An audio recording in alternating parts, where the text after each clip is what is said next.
جو ساتھی سنتوں سے فارغ ہو چکے ہیں تو اب یہ سب کو مکمل کریں۔ الحمدللہ نحمده ونستعینه ونستغفره ونؤمن به ونتوکل علیہ ونعوذ باللہ من شرور انفسنا ومن سیئات اعمالنا من يهد الله فلا مضل له ومن يضلله فلا هادي له ونشهد أن لا إله إلا الله وحده لا شريك له ونشهد أن سيدنا ومولانا محمدا عبده ورسوله صلى الله عليه وعلى آله وأصحابه وبارك وسلم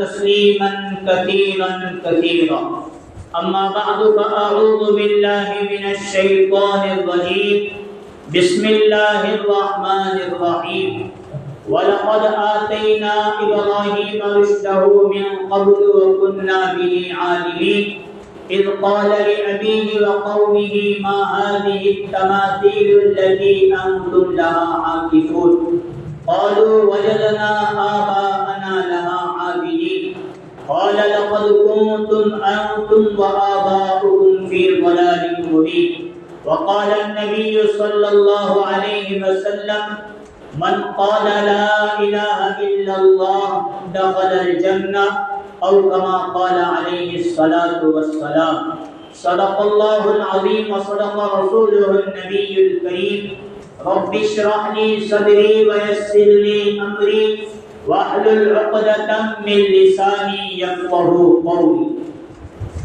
مرتبہ نبی اکرم صلی اللہ علیہ وسلم پر درود شریف پڑھ لیجیے۔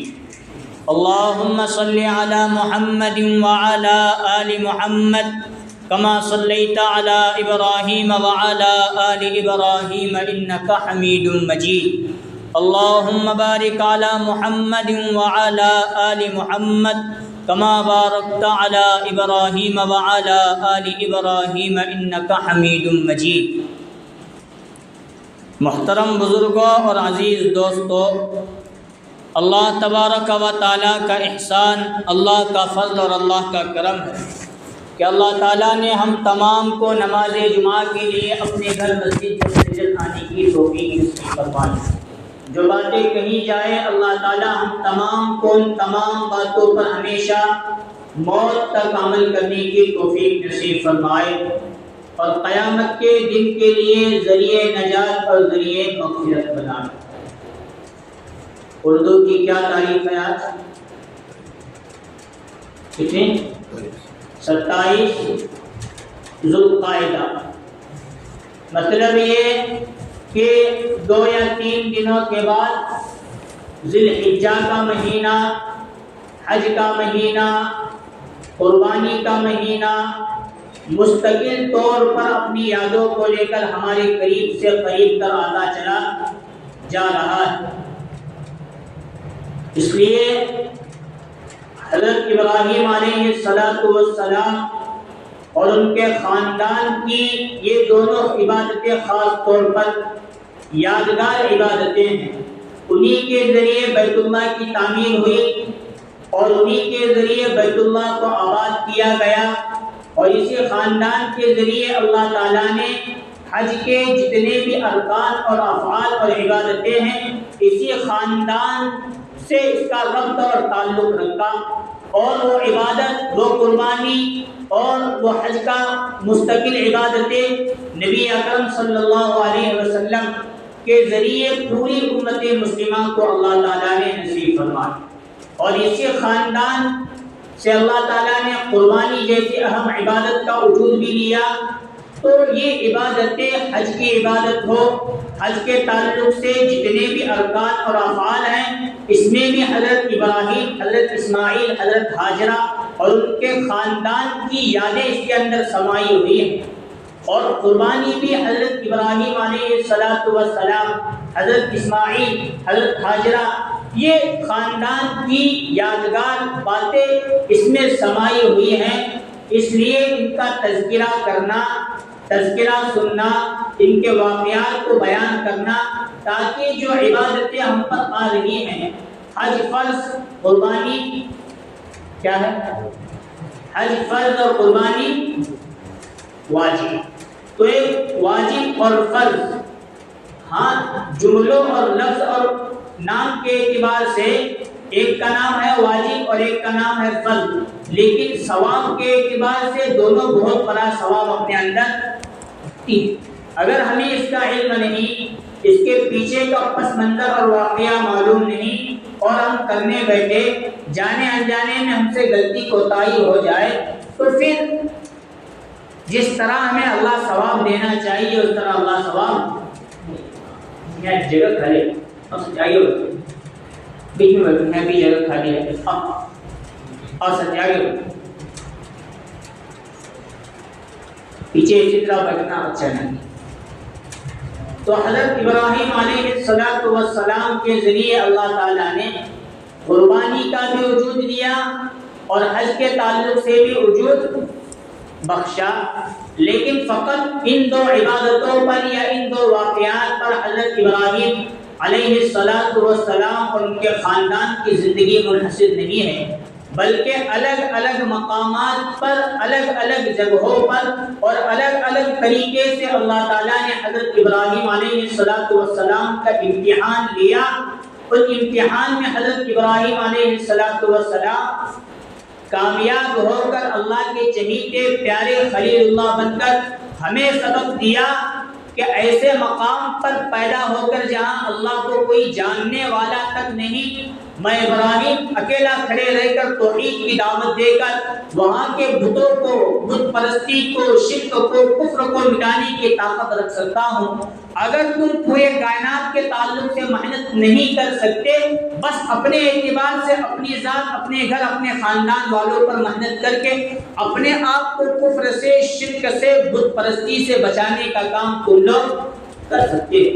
یہ ہمارے لیے سبق، ہمیں پورے کائنات کی فکر کرنے کی ضرورت پڑے نہ پڑے وہ الگ بات، لیکن اپنی ذات سے لے کر اپنی بیوی، اپنے بچے، اپنے ماں باپ، اپنا گھرانہ، اپنا خاندان، ہم اس کے مکلف پہلے ہیں.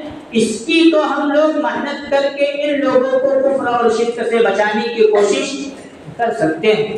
حضرت ابراہیم جہاں پیدا ہوئے تھے، حضرت ابراہیم کے علاوہ پورے ملک بابل میں، پورے فلسطین، پورے ملک شام کے اندر اس زمانے میں کوئی ایک بندہ بھی اللہ کو یاد کرنے والا، اللہ کی معرفت رکھنے والا حضرت ابراہیم کے علاوہ کوئی نہیں. پیدا ہوئے جس گھر کے اندر خود نبی بن کر پیدا ہوئے ابراہیم خلیل اللہ، اور خلیل اللہ ایسا لقب کہ اس سے پہلے انبیاء کو یہ لقب نہیں ملا اور اس کے بعد بھی کسی نبی کو یہ لقب نہیں. خلیل کہتے ہیں دوست کو، اور دوست بھی ایسا دوست جو دوست کے منشے اور مقصد کو پورا سمجھ کر اس کو کرنے والا. نہ کسی نبی کو اس سے پہلے خلیل اللہ کا لقب ملا، نہ بعد میں خلیل اللہ کا. لیکن پیدا ہوئے ایسے گھر میں، ماں بت پرست، باپ بت پرست ہی نہیں بلکہ بت فروش بھی تھا، بتوں کو بنانے والا، اور مارکیٹ میں جا کر اس کی فضیلتیں گنوا کر بیچ کر لوگوں کو ترغیب دینے والا کہ اس سے یہ کام ہوتا ہے، اس سے یہ کام ہوتا ہے، اس سے یہ کام ہوتا ہے، اس کو خرید. اور لوگ آ کر خرید بھی لیتے. بچپن سے حضرت ابراہیم کو ایک تکلیف تھی، میرے ماں باپ، میری قوم، میرے گھرانے والے، میرے خاندان والے، میری پوری کی پوری قوم، حتیٰ کہ نمرود سب کے سب بت پرستی کے اندر مبتلا ہے، کیسے میں ان کا خاتمہ کروں. قرآن نے اسی کو کھینچا ہے منظر، وَلَقَدْ آتَيْنَا إِبْرَاهِيمَ رُشْدَهُ مِنْ قَبْلُ وَكُنَّا بِهِ عَالِمِينَ. اور تحقیق کہ ہم نے حضرت ابراہیم علیہ السلام کو عالمین کی رشد و ہدایت، ان کو پورے عجائبات اور غرائبات سامنے دکھائے اور ان کے اندر یہ سمجھ پیدا کی کیا توحید ہے، کیا کفر ہے، کیا شرک ہے، کیا حق ہے اور کیا باطل ہے، کیا سچ ہے اور کیا جھوٹ ہے۔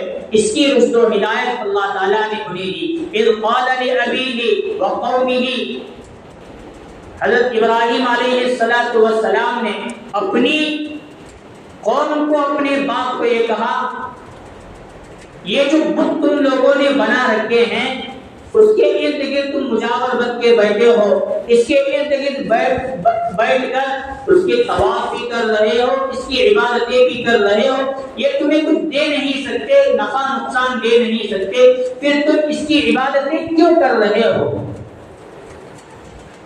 قوم کا جواب تھا وجدنا آباءنا لہا عابدین، ہم ان کی عبادتیں اس لیے کرتے ہیں کہ ہم نے اپنے باپ داداؤں کو، اپنے بڑے لوگوں کو ان کی عبادت کرتے ہوئے کیا دلیل تھی ان کی؟ حضرت ابراہیم نے ان سے سوال کیا یہ بت ہیں، تم ان کے مجاور بن کر کیوں بیٹھے ہو؟ ان کے نام پر چڑھاوا کیوں چڑھاتے ہو؟ تم ان کو کیوں پوجتے ہو؟ ان کی عبادتیں کیوں کرتے ہو؟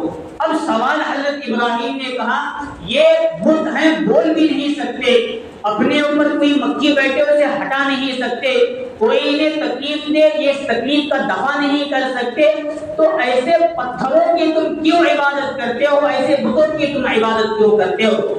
اب کوئی دلیل کا کوئی جواب تو ہونا چاہیے۔ نہیں، ہم نے ان کو دیکھا ہے یہ ہم سے بات چیت کرتے ہیں، ہم نے ان کو دیکھا ہے یہ اپنے ہاتھ حرکت کرتے ہیں تو ہمیں پیسہ دینے پر قادر ہے، ہم نے ان کو دیکھا ہے ہم جب ان کو کہتے ہیں تو فوراً یہ بارش برساتے ہیں، ہم نے ان کو الگ الگ طرح سے نفع نقصان کا مالک بنتے ہوئے دیکھا۔ یہ کچھ جواب دینے کے بجائے انہوں نے کہا آباءنا وجدنا لہا عابدین، ہمارے باپ دادا، ہمارے بڑے لوگ ان کی عبادت کرتے تھے اس لیے ہم بھی ان کی عبادت کرتے ہیں۔ آج کل ہم مسلمانوں کا بھی یہی حال، ایک طرف شریعت پوری کی پوری دودھ سے دھلی ہوئی ہے، وہ شریعت سامنے رکھو، اور پہلے ہمارے باپ دادا بدعات خرافات رسم و رواج کرتے آ رہے ہیں وہ ہم چھوڑنے کے لیے تیار نہیں، ان کو پورا کا پورا قرآن پڑھ کر اس کی تفسیر سنائی جائے، پوری کی پوری حدیث اس کی تشریح سنائی جائے، اور شریعت اور دین کے دائرے میں انہیں یہ بتایا جائے کہ جو تم کر رہے ہو اصل میں یہ بدعت ہے، یہ خرافات ہے، یہ رسم ہے، یہ رواج ہے، اس کا تعلق نہ قرآن سے ہے، اس کا تعلق نہ حدیث سے ہے، اس کا تعلق نہ اللہ سے ہے، اس کا تعلق نہ نبی سے ہے۔ تو جواب ملتا ہے مولانا ہمارے بڑے کریں گے کل کو ہمیں بھی، یہ جواب کس کا ہے؟ کیا یہ جواب کس کا ہے؟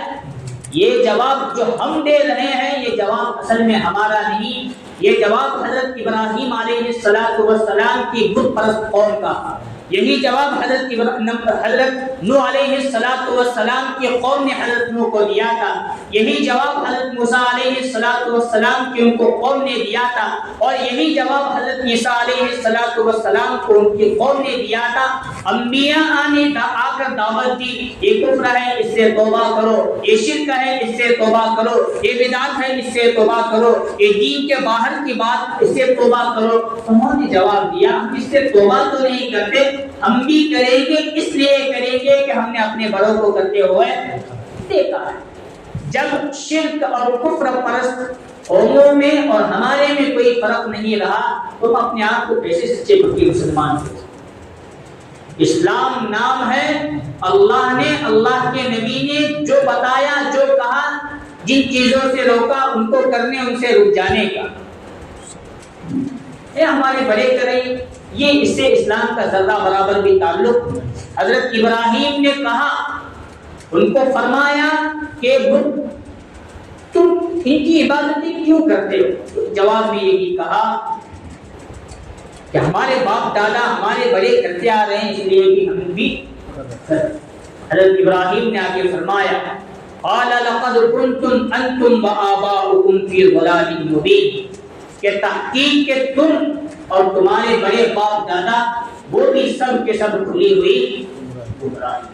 اب قوم کہنے لگی ابراہیم حق بات لے کر آئے ہو یا ہمارے ساتھ مذاق کھیل کر رہے ہو؟ حضرت ابراہیم کہنے لگے، فرمایا میں حق بات اللہ رب العالمین کی طرف سے لے آیا ہوں، اللہ وہ ہے رب السماوات والارض فطرهن وانا على ذلك من الشاهدين، میرا رب تمہارا رب وہ رب ہے جس نے ساتوں آسمان اور ساتوں زمین کو پیدا کیا ہے، اور میں اللہ کی طرف سے اس بات کا مشاہدہ کر کے تم لوگوں کو میں بتا رہا ہوں۔ اب قوم حضرت ابراہیم علیہ السلام کی دشمنی پر تلی، تم ہمارے بتوں کو برا کہتے ہو، تم ایسا کہتے ہو، آزر تو بت بنانے والا، بتوں کو بیچنے والا، اس کے گھر میں بیٹا ابراہیم پیدا ہوا ہے، وہ بتوں کی توہین کرتا ہے، وہ برا برا کہتا ہے۔ لوگوں نے بہت کچھ حضرت ابراہیم کو اس زمانے میں کہا، تو حضرت ابراہیم علیہ السلام نے قسم کھائی، تاللہ لأکیدن اصنامکم بعد ان تولوا مجرمین، جب تم لوگ یہاں سے لوٹ کر اپنے میلے میں چلے جاؤ گے، اللہ کی قسم، تاللہ کا مطلب یہ ہے اللہ کی قسم میں ان بتوں کو چھوڑ دوں گا، اور ان بتوں کو میں توڑ دوں گا، اور ان میں سے جو بڑا بت ہے اسے اس کی حالت پر چھوڑ دوں۔ اور ہوا قوم نے حضرت ابراہیم نے قوم کو دعوت دی کفر اور شرک سے باز آنے کی، اور نمرود سے لے کر باپ سے لے کر پوری قوم نے حضرت ابراہیم کو دعوت دی، ستارے کو خدا مانو، چاند کو خدا مانو، سورج کو خدا مانو، نمرود کو خدا مانو، لات منات عزا جتنے بھی جو نام کے بت تھے ان کو خدا مانو۔ قوم بھی حضرت ابراہیم کو بت پرستی کی دعوت دے رہی تھی، اور حضرت ابراہیم بھی قوم کو توحید کی، دونوں طرف سے دعوت کا سلسلہ جاری۔ انبیاء کا شیوا یہی ہے، انبیاء پر باطل کی دعوتیں ذرہ برابر بھی اثر نہیں کرتی، کتنا ہی چوٹی کا زور انبیاء پر لگایا جائے، باطل کی محنت اور باطل کی دعوت کا اثر کسی نبی پر، کسی نبی کے دل پر ذرہ برابر اس کا اثر۔ لیکن ایک بات یاد رکھنا، جب اس زمانے کی قومیں انبیاء کو کفر اور شرک کی دعوت دے سکتی ہیں، انبیاء پر کفر اور محنت کر سکتے ہیں، تو میرا اور آپ کا کیا ہے؟ ہم پر محنت کرنا ہم لوگوں کے لیے بڑا آسان، اور ہم دین کی محنت چھوڑیں گے تو اس داؤ کے اندر آ کر مبتلا ہو جانا کفر اور شرک میں، یہ ہمارے لیے بڑا آسان کام ہے۔ اس لیے ہر بندے کو، ہر مومن بندے کو، ہر مسلم بندے کو اپنے دین، اپنے ایمان کی فکر کرتے رہنا بہت ضروری چیز، بس اپنے تک محدود نہیں۔ اللہ نے ہم لوگوں کو کسی نہ کسی کا والی اور ولی بنایا، میں والی ہوں اپنی بیوی بچوں کا، اپنے گھر والوں کا، تو ان کی بھی فکر کرنا ہمارے لیے بہت ضروری۔ میں امام ہوں اس مسجد کا، جامع مسجد کا، تو یہاں کے مقتدیوں کا، اس مسجد کے احاطے میں اطراف میں جتنے بھی گھر آتے ہیں ان کے تعلق سے دین کی فکر کرنا یہ میری ذمہ داری۔ آپ لوگوں کی ذمہ داری اپنی ذات سے لے کر اپنے گھر والوں، جب ہر بندہ اپنے تعلق سے اپنی نسل اور اپنے گھر والوں کی فکر کرے گا، یہ فکر بڑھے گی، عالمی فکر بن جائے گی، تو انشاءاللہ کفر کا خاتمہ ہو نہ ہو لیکن ان کی محنت کا اثر ذرہ برابر ہم مسلمانوں پر آ نہیں، لیکن ضرورت ہے محنت کرنی۔ میں بتا رہا تھا، انبیاء جب قوم پر دعوت دیتے ہیں، محنت کرتے ہیں، تو قوم بھی انبیاء پر محنت کرتی ہے، لیکن اللہ انبیاء کو بچاتا ہے، اور قوم ان کے بارے میں ظلم و ستم آ کر ان کو ختم کرنے کی سازشیں بناتی ہے، اور ان کے بارے میں الگ الگ کے افواہیں، الگ الگ باتیں، ساحر، جادوگر، ایسے ویسے کہہ کر باتیں بناتی ہے۔ حضرت ابراہیم علیہ السلام نے قسم کھائی، تم لوگ جب اپنے میلے میں چلو جاؤ گے تو میں تمہارے بتوں کا خاتمہ کر دوں گا، تو توڑ کر۔ اور زمانے میں رواج تھا، ایک بڑا گھر، اس کے اندر ہر طرح کے بت بنے ہوئے تھے، رکھے ہوئے تھے، اور چڑھاوے چڑھا کر یا چڑھاوا چڑھانے سے پہلے قوم اپنے ہاتھوں میں، اپنے پلٹوں میں وہ ساز و سامان لے کر میلے میں جاتی، شور شرابہ کرتی، ناچ گانے ہوتے، پھر موج مستی انجوائے کرنے کے بعد آ کر گناہ بھلوانے کا شاید ایک طریقہ اس زمانے میں ہوگا، یا جو بھی ان کا سسٹم، ان کا نظام، ان کا طریقہ، اس کے اعتبار سے قوم آ کر چڑھاوا چلا، ایسا آگے پیچھے کچھ بات ہو سکتی ہے۔ تو حضرت ابراہیم علیہ السلام نے ان سے فرمایا، جب تم لوگ جاؤ گے میں ان کو توڑ دوں گا۔ بتانے کا مقصد یہ تھا میں اکیلا ابراہیم تمام بتوں پر بھاری ہو سکتا ہوں، تو تم لوگ ایسے جو اپنا بچاؤ خود نہیں کر سکتے ان کی عبادت تم کیوں؟ لیکن قوم و بات دماغ پر نہیں، ابھی بچے ہیں، ابھی نوجوان ہیں، انہیں کیا توڑیں گے؟ ان کو بھی دعوت، اب ہمارے ساتھ میلے میں چلو۔ حضرت ابراہیم نے فرمایا انی سقیم، میں بیمار، کیا ہوں؟ میں بیمار ہوں، میں آ نہیں سکتا۔ اب علماء نے لکھا ہے حضرت ابراہیم علیہ السلام جسم کے اعتبار سے ذرہ برابر بھی بیمار کیا نہیں تھے؟ تو کیا جھوٹ بولے حضرت ابراہیم؟ نہیں، انہوں نے یہاں اشارہ اور کنایہ یہ کیا میرا دل بیمار، اس تعلق سے میں بیمار ہوں، تمہارے کفر کو دیکھ کر میرا دل بیمار، تمہارے شرک کو دیکھ کر میرا دل بیمار، تمہارے اس غلط کاموں کو دیکھ کر میں اور میرا دل بیمار ہوں، اس لیے میں آ نہیں۔ قوم جو چلی گئی ہے، حضرت ابراہیم علیہ السلام نے کلہاڑا لیا اور لے کر اس گھر کے اندر چلے گئے، جتنے بت تھے کسی کے گردن کو اڑایا، کسی کے دونوں ہاتھ توڑے، کسی کو نیچے گرا کر توڑ پھوڑ کر رکھ دیا، کسی کا ایک پیر توڑا، کسی کے دو پیر توڑے، کسی کے دونوں ہاتھ توڑے، کسی کے کان توڑے، کسی کے ناک توڑے، کسی کا سر پھوڑا۔ جتنے بت رکھے ہوئے تھے ہر ایک کے ساتھ حضرت ابراہیم نے توڑ پھوڑ کا معاملہ، اور جو سب سے بڑا بت تھا اسے کچھ نہیں، اس کے ہاتھ میں کلاڑی رکھی اور اپنے گھر کو حضرت ابراہیم تشریف لے آئے۔ اب قوم میلے میں شور شرابہ انجوائے دنگا مستی کر کے جب یہاں آئی ہے تو جس گھر کے اندر بت رکھے ہوئے تھے، جس ہال میں، وہاں داخل ہوئی تو دیکھتے ہیں، سنو، جب وہاں حضرت ابراہیم کی قوم اندر داخل ہوئی ہے تو دیکھتے ہیں بڑا تو صحیح سالم ہے اور سب کے سب۔ اب قوم آپس میں گفتگو کرنے لگی، یہ کام کس نے کیا، یہ کام کون کر سکتا ہے؟ قوم نے یک زبان ہو کر کہا سمعنا فتى يذكرهم يقال له ابراہیم، ہم نے ایک نوجوان کو ہمارے بتوں کے بارے میں برا کہتے ہوئے سنا، جس کو ابراہیم کہا جاتا ہے، اسی ابراہیم نے یہ سب کچھ کیا ہے۔ قال بل فعل کبیرهم هذا فاسألوهم ان كانوا ينطقون۔ اب پوری کی پوری قوم حضرت ابراہیم کے پاس گئی اور ان کو کہنے لگی ابراہیم کیا تم نے ہمارے بتوں کے ساتھ یہ کام کیا ہے؟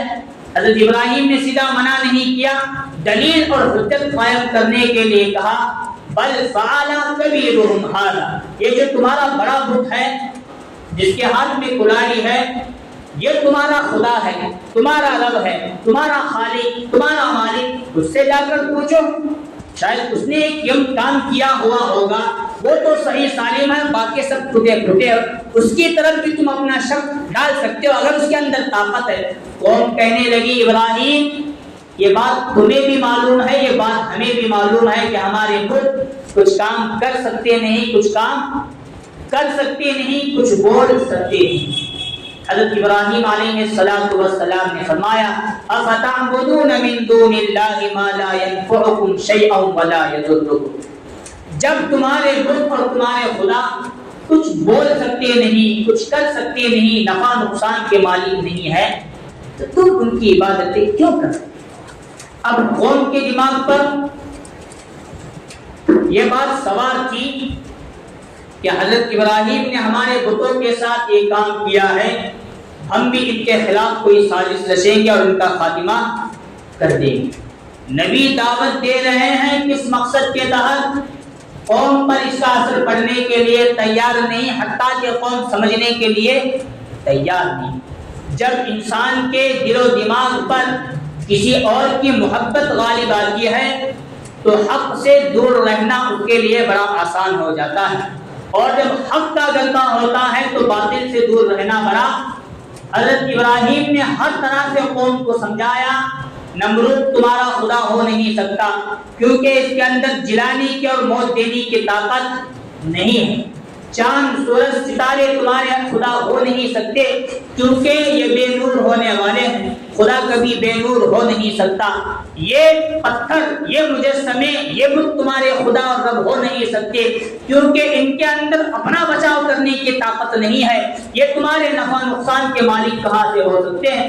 ہر اعتبار سے ان کی دلیل کا توڑ بھی دیا اور اپنی طرف سے اللہ رب العالمین کے وحدانیت کی دلیل بھی قوم کے سامنے رکھی، لیکن قوم کی مجال کے قوم ٹس سے مس ہونے کے لیے تیار نہیں، الٹا حضرت ابراہیم علیہ السلام کو ستانے لگی، اور ستاتے ہوئے انہوں نے آپسی مشورہ یہ کیا ہم ابراہیم کو جلانے کے لیے اتنی بڑی آگ روشن کریں گے، اتنی بڑی آگ روشن کریں گے، اتنی بڑی آگ روشن کریں گے، اس آگ کے اوپر سے اگر کوئی پرندہ بھی پر مارے تو جل بھن کر راکھ ہو کر ختم ہو جائے، آگ کے قریب سے اگر کوئی بڑا جست و جسامت والا جانور بھی گزر جائے، کوئی انسان بھی وہاں سے گزرنا چاہے تو وہ جل بھن کر راکھ ہو جائے گا، اس سے بچنا اس کے لیے بڑا محال اور ناممکن کام ہے، ہم ایسی آگ بڑھائیں گے۔ قوم نے ایک دوسرے کو دعوت دی، وَانْصُرُوا آلِهَتَكُمْ وَانْصُرُوا آلِهَتَكُمْ وَانْصُرُوا آلِهَتَكُمْ، آؤ آؤ آؤ، ابراہیم نے ہمارے بتوں کے ساتھ ایسا معاملہ کیا ہے، ہم اپنے بتوں کی مدد کریں گے اور ابراہیم کو جلا کر خاکستر کر دیں گے۔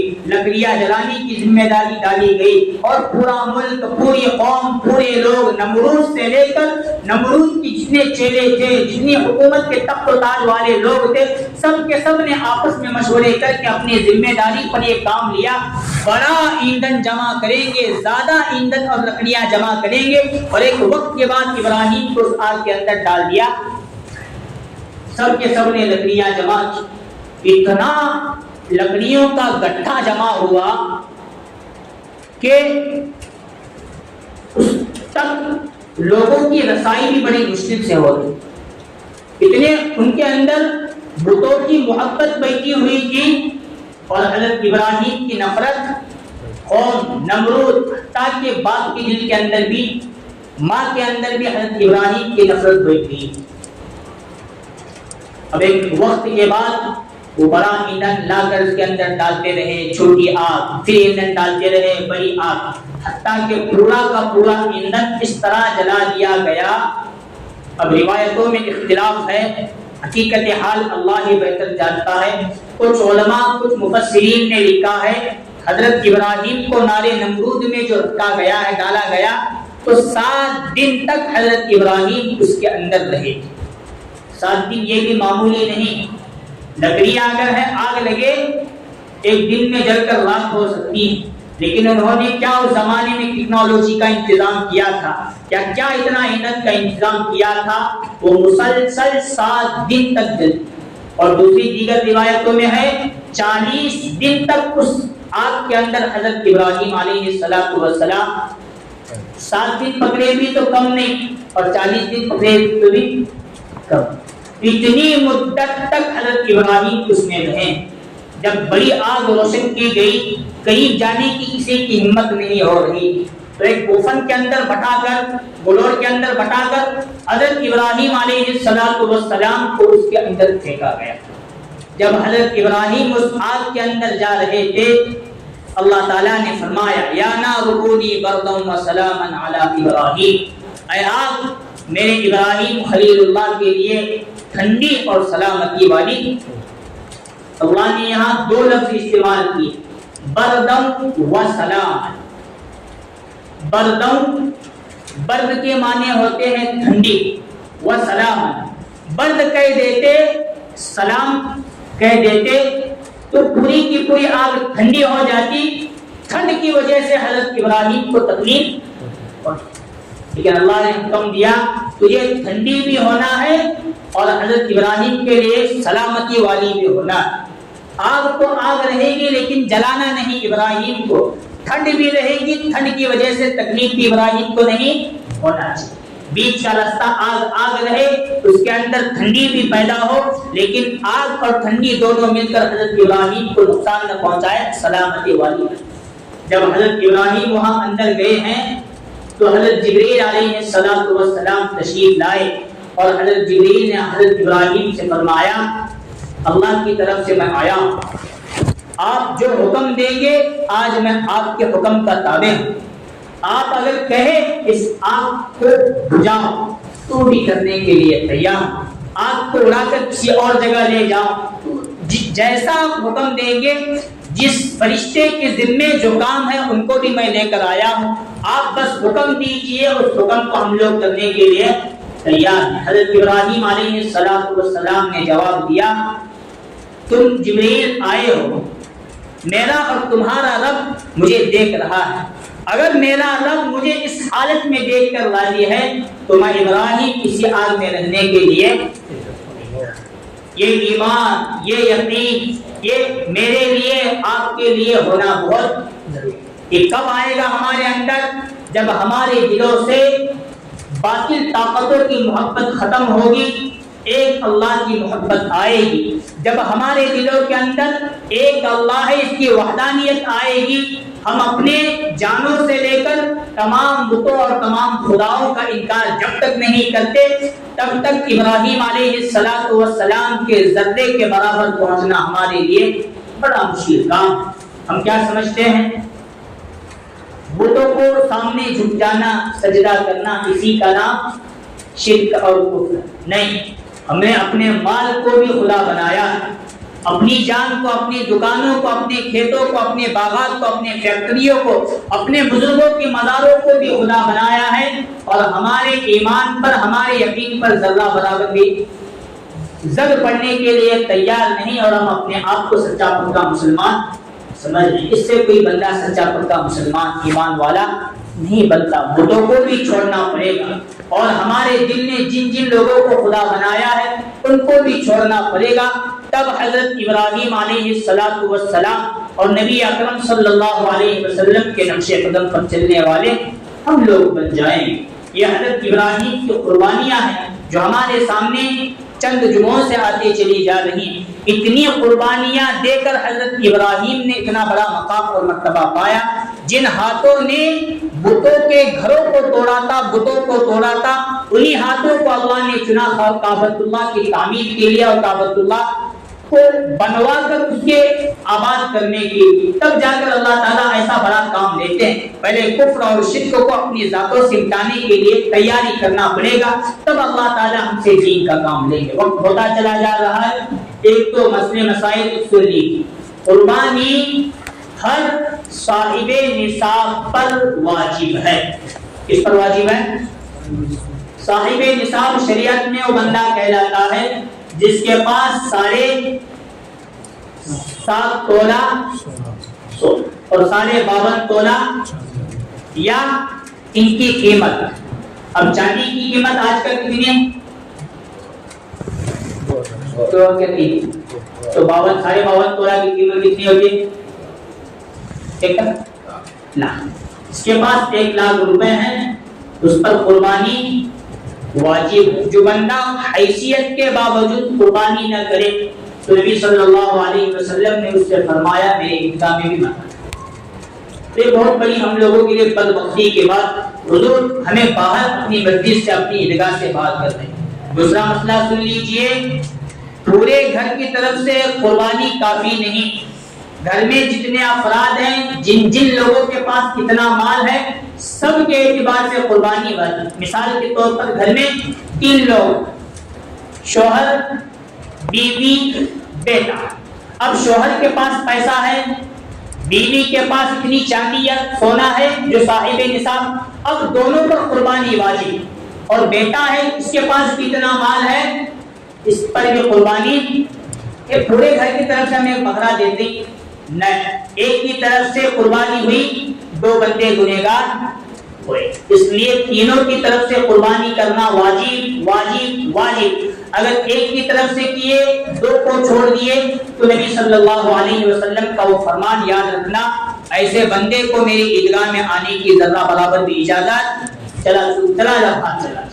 آئے مسئلہ سمجھ میں؟ صاحب نصاب پر قربانی واجب. جتنی بھی لوگ صاحب نصاب ہیں ان تمام لوگوں پر بھی قربانی واجب. کریں گے سب ساتھی فکر.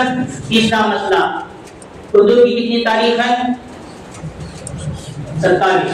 ٹھیک ہے، 2 یا 3 دن میں ذوالحجہ کا مہینہ اور چاند نظر آئے گا، شروع ہو جائے.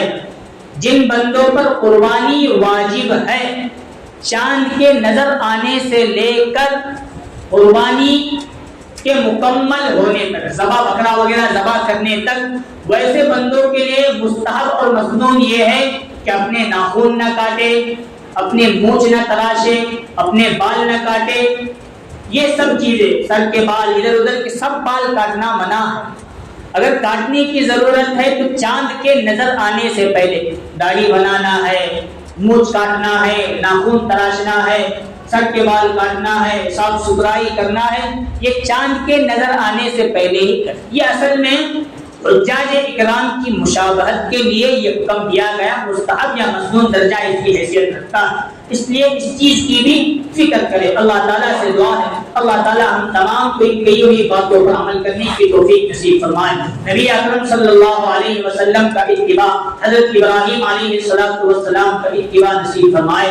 آمین. وآخر دعوانا الحمد للہ رب العالمین.